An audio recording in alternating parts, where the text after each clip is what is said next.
Now let's start the chapter in CBSE Standard 10 Political Parties. અત્યાર સુધી આપણે જોયું why there is a need of political party, what are the functions of political party, what are the limitations or the problems of the political party. As far so we discussed yet. Now how can parties be reformed?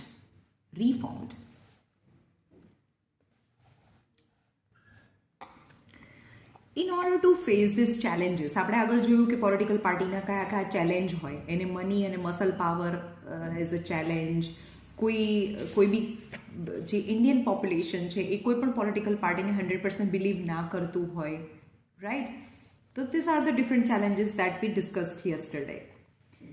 Now in order to face these challenges, political party need to be reformed. એટલે કે political પાર્ટીની અંદર જે challenges છે એને remove કરવા માટે એને રિફોર્મ થવું પડે, એમાં બદલાવ લાવવા પડે. The question is, are political party willing to reform, willing and ready to reform? If they are willing, if they are ready to reform, what has prevented them from reforming so far? અત્યાર સુધી એને reform થવા માટે, બદલાવ લાવવા માટે એને કોણ રોકી રહ્યું છે? If they are not willing, અને જો એને ઈચ્છા ના હોય બદલાવ લાવવાની, is it possible to force them to reform? એને ફોર્સફુલી રિફોર્મ કરી શકો તમે? Citizens all over the world face this question. This is not a simple question to answer. In a democracy, the final decisions is made by the leader who represent the political parties.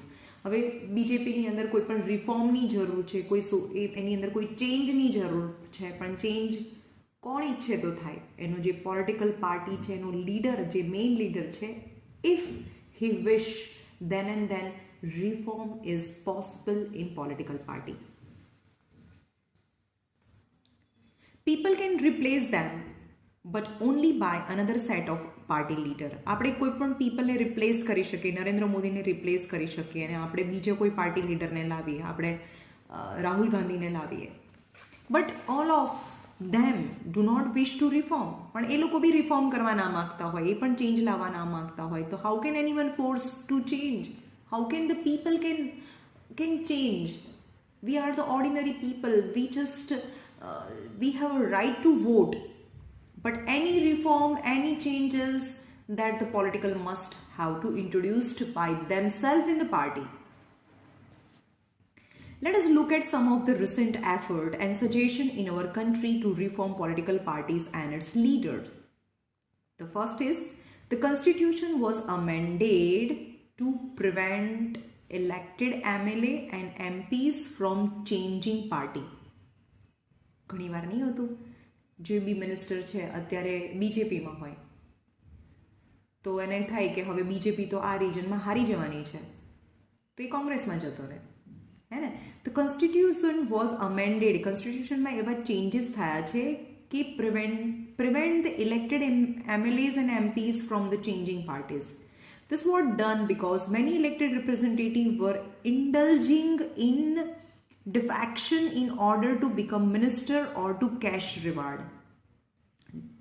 Indulging मतलब એ લોકો associated હોય. In defection in order to become minister, એ કોઈ જે પાર્ટીમાં જાય જ્યાં એને minister બનવા મળતું હોય એ પાર્ટીમાં જતા રહે, ઓર કેશ રિવાર્ડ જ્યાં એને વધારે પૈસા ખાવા મળતા હોય એવી પાર્ટીમાં જતા રહે. Now the law says that if MLAs or MP changes party, or he or she will lose the seats in the legislature. હવે એવો રૂલ છે કે કોઈ પણ he or she change the party, then he or she might lose the seats in the legislature. यानी લોકસભામાં એની seat stay જતી રહે. This new law has helped bring defection down. જે defections છે, જે defection मतलब defect છે, એને ઓછી કરવામાં helpful થાય છે. At the same time, this has made any dissent even more difficult. MPs and MLA have to be accept whatever the party leader decide. અને MP અને MLAs છે એને જે બી પાર્ટીના MP અને MLA હોય એને એમના જે પાર્ટી લીડર છે એનું ડિસિઝન છે એને એક્સેપ્ટ કરવું પડે. નહીં કે પાર્ટી બદલવાનું. Supreme court passed an order, supreme કોર્ટે એક ઓર્ડર પાસ કર્યો છે to reduce the influence of money and criminals, એટલે કે પોલિટિક્સમાં પૈસા અને ક્રિમિનલનું જે ઇન્ફ્લુઅન્સ છે, જે ઇફેક્ટ છે, એને ઓછું કરવા માટે એક લો પાસ કર્યો છે.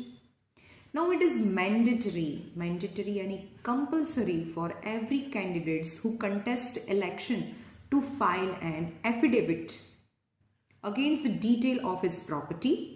જે પણ લોકો છે એ ઇલેક્શનમાં કન્ટેસ્ટ કરવા માટે ફાઇલ કરે, એનું ફોર્મ ભરે, ત્યારે એમણે એક ફોર્મ ભરવાનું હોય, એક એફિડેવિટ ભરવાનું હોય, એમની પ્રોપર્ટી કેટલી છે અને ક્રિમિનલ કેસીસ પેન્ડિંગ અગેન્સ્ટ હિમ, એની અગેન્સ્ટમાં કેટલા ક્રિમિનલ કેસીસ છે, એ બધું ફોર્મ ભરતા પહેલાં, મતલબ ઇલેક્શન કન્ટેસ્ટન્ટનું ફોર્મ ભરતા પહેલાં આ બધી ડિટેલ છે એ લોકોએ સબમિટ કરાવવી પડે.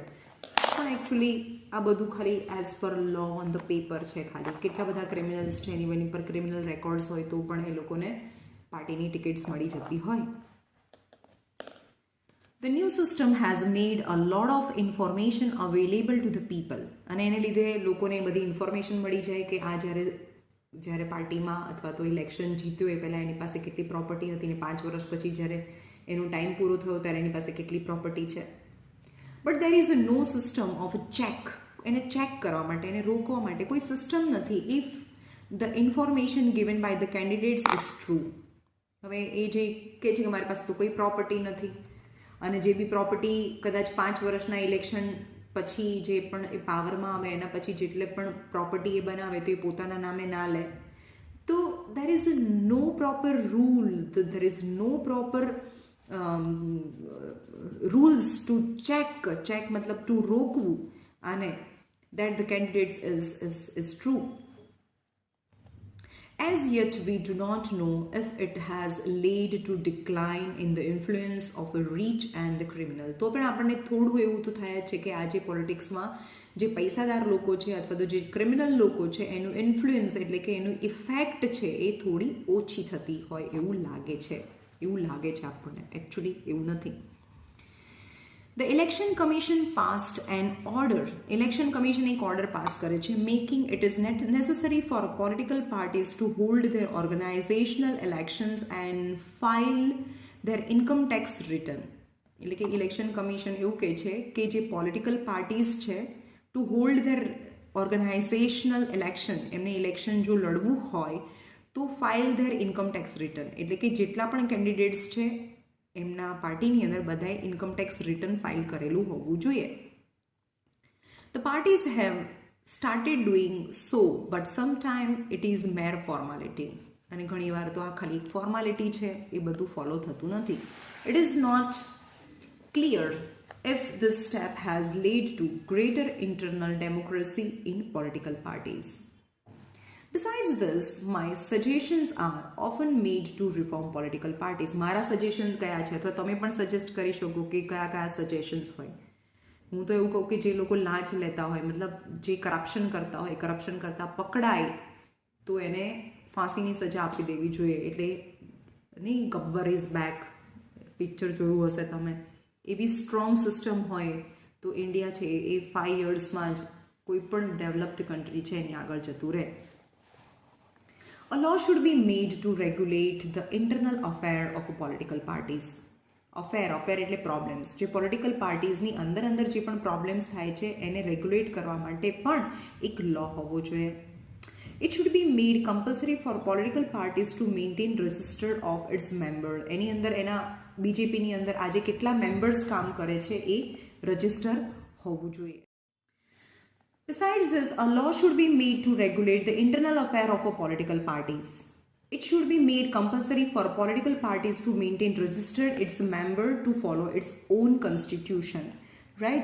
એવું કહે છે કે મારું એવું સજેશન છે કે ઇન્ટરનલ પાર્ટીની અંદર જે અફેર્સ મતલબ જે પણ પ્રોબ્લેમ્સ અરાઇઝ થાય છે એને રેગ્યુલેટ કરવા માટે પણ એક લો હોવો જોઈએ.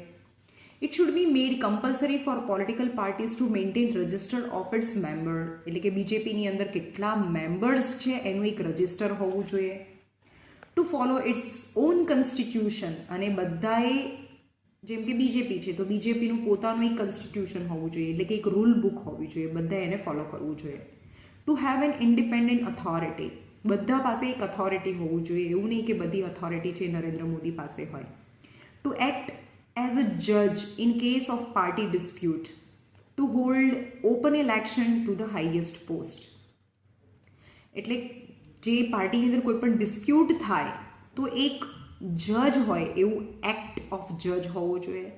Two hold N open election to the highest post, highest post માટે જેમ કે બધા અલગ અલગ ટેરેટરીમાંથી, અલગ અલગ સ્ટેટમાંથી જે એમએલએસ છે એ જીતીને આવે, દિલ્હીમાં લોકસભામાં આવે, અને લોકસભાની અંદરથી પણ જે વિનિંગ કેન્ડિડેટ્સ છે એમાંથી જ એક પ્રાઇમ મિનિસ્ટર બને. પણ પ્રાઇમ મિનિસ્ટર બને એ પહેલાંથી ફિક્સ જ હોય કે નરેન્દ્ર મોદી જ પ્રાઇમ મિનિસ્ટર બનશે, પણ જે વિનિંગ કેન્ડિડેટ્સ છે એમાં પણ ઇલેક્શન થવું જોઈએ, અને એ જે ઇલેક્શનમાં જીતે એ પાર્ટી લીડર બનવું જોઈએ.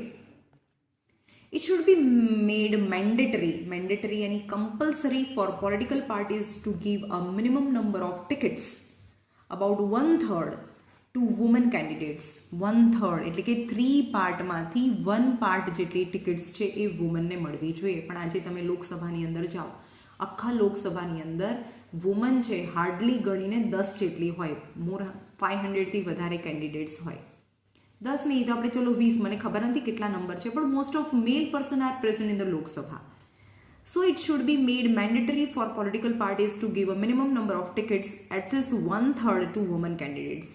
Similarly, there should be a quota for women in the decision-making bodies of the party. એક કોટા હોવો જોઈએ કે વુમનનું જે ઓપિનિયન છે એને પ્રાયોરિટી આપે. There should be state funding of election. એક state funding of election. The government should give a parties money to support their election expenses. એક સ્ટેટ ફંડિંગ હોવું જોઈએ, એક ફંડિંગ હોવું જોઈએ કે જે એક ઓર્ગેનાઇઝેશન હોવી જોઈએ. સ્ટેટ ફંડિંગનો મતલબ જેને નરેન્દ્ર મોદી છે એ દરેક સ્ટેટમાં એક સ્ટેટ ફંડિંગ હોય, એમાં પૈસા નાખે અને જે પણ પાર્ટીઝ છે ઇલેક્શન માટે ઇલેક્શન લડવાની હોય એને પૈસા આપે, કારણ કે ઇલેક્શન લડવા માટે બી બહુ બધા પૈસા જોઈએ. This support could be given in the kind petrol, paper, telephone, etc. or it could be given in cash or on the basis of votes secured by the party in the last election. Last election ની અંદર કેટલા vote જીતી હતી, if the party is very big, then the more amount of the money is allotted to that party. This suggestion have not yet been accepted by the political parties. If when this are accepted, હજી આ બધા suggestions છે political party accept નથી કર્યા, પણ જ્યારે accept કરી લેશે, this could lead to some improvement. But we must be very careful about the legal solution to the political problem. Over-regulation of the political parties can be counterproductive. એના પર બહુ વધુ રેગ્યુલેશન્સ નાખી દઈએ પોલિટિકલ પાર્ટી ઉપર તો પણ એ counter productive થાય, એટલે કે એની ખરાબ ઇફેક્ટ આવે. તો this would force all the parties to find a way to cheat the law. એટલે એના લીધે શું થશે, તમે વધારે ફોર્સ આપશો તો એ પાર્ટી છે એક બીજા રસ્તા શોધી લેશે ચીટ કરવાના. Besides, political parties will not agree to pass a law that they do not like. There are 2 other ways in which the political parties can be reformed. One, people can put pressure on the political parties. This can be done through the petition. આપણે petition file કરી શકીએ. Petition એટલે high court અથવા supreme કોર્ટની અંદર આપણે petition file કરી શકીએ, એટલે કે કેસ કરી શકીએ. પબ્લિસિટી, પબ્લિકની અંદર જેમ કે મીડિયા છે, ન્યૂઝ છે, એની અંદર કોઈ પણ જે બી ચેન્જ લાવવા છે પોલિટિકલ પાર્ટીની અંદર એ આપણે પબ્લિસિટી કરીએ. એજિટેશનને જેમ કે અન્ના હજારે છે, એણે પાર્ટીની અંદર ચેન્જ લાવવા માટે કેટલા 1 મહિનો સુધી નહોતું ખાધું, દિલ્હીની અંદર એણે ઉપવાસ ઉપર જતા રહ્યા હતા, એને એજિટેશન કહેવાય. Agitation any kind of movement that also brings some change in the political party. Ordinary citizen, pressure groups and movements and the media can play an important role in this. If the political parties feel that they would lose public support, અને આ બધા એની સામે આવી જાય અને political પાર્ટીને એવું થાય કે એને પબ્લિકનો સપોર્ટ જતો રહેશે અથવા ઇલેક્શન હારી જશે, by not taking up reform, they would become more serious about the reform.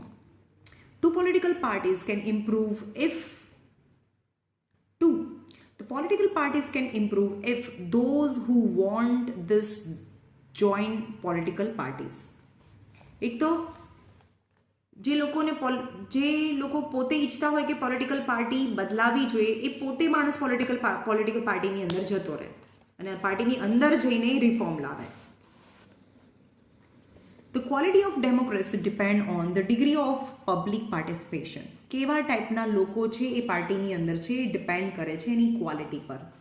This is difficult to reform politics if the ordinary citizens do not take part in it and simply criticize us from the outside.